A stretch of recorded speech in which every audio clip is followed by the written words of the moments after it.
Next, let us understand the concepts of assessment for learning, assessment as learning, and assessment of learning. Now, these are three very important concepts on which you will see questions very frequently in the exam. Now, assessment for learning is where the teachers and the students participate in the assessment process, right? And the examples for assessment for learning can be group discussions, or where the teacher is calling students to explain something on the board, or students are participating in a group activity such as a project. So in assessment for learning, the students get a feedback on their own strengths and weaknesses, and the teacher also gets a feedback on how well the teaching process is going on and if it needs any modification. And the students can use this assessment activity to improve their knowledge. For example, if you call students to participate in a group discussion, and during the group discussion, the teacher can understand how well the students have understood the basics or the concepts that are being discussed, how well they interact with each other, how they can frame their answers, how they can discuss with each other, how convincing they are, right? So the teacher is getting feedback about the students are getting feedback about themselves. During these discussions, during these interactions, the students are learning from each other, therefore their knowledge is also forming. So this is formative. Therefore, assessment for learning happens during the teaching and learning process, and it can be used for forming the knowledge of the students. So assessment for is formative. And next, assessment as learning. So assessment as learning can be like the quiz or the puzzles that you will get at the end of a chapter, right? Because here the teacher is not trying to see how well you have solved the quiz or the puzzle, right? The students are solving it by themselves, then they can look at the answer, they can assess themselves.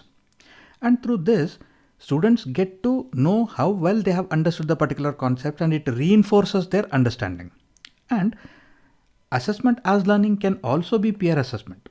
For example, at the end of a particular activity, you can ask students to assess the person sitting right next to them. So it also gives you an understanding of how students assess each other, how do they view each other.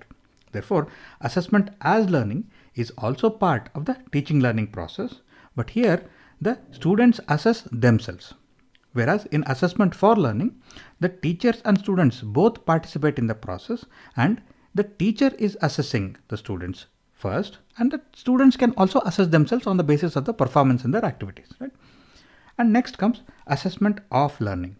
So assessment of learning is nothing but evaluation, because if you are conducting an assessment at the end of the teaching and learning process, and you are trying to summarize the learning of the students using standardized tests like a weekly test or a monthly test or an annual exam, right? So here you are trying to assess what has happened during that entire time period, and students get a specific grade or marks, and they can be given some ranks as well.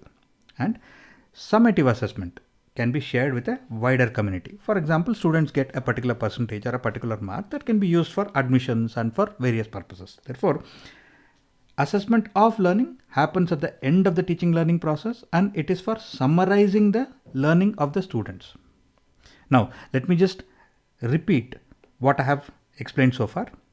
Assessment for learning happens during the teaching learning process, and both the students and teachers participate in this process, and both of them get feedback. Assessment as learning, only the students are mainly participating in this, and they are assessing themselves.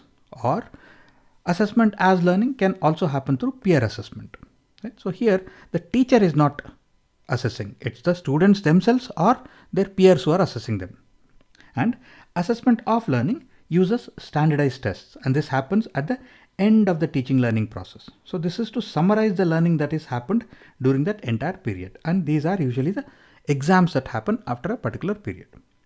So this is assessment for, as, and of learning.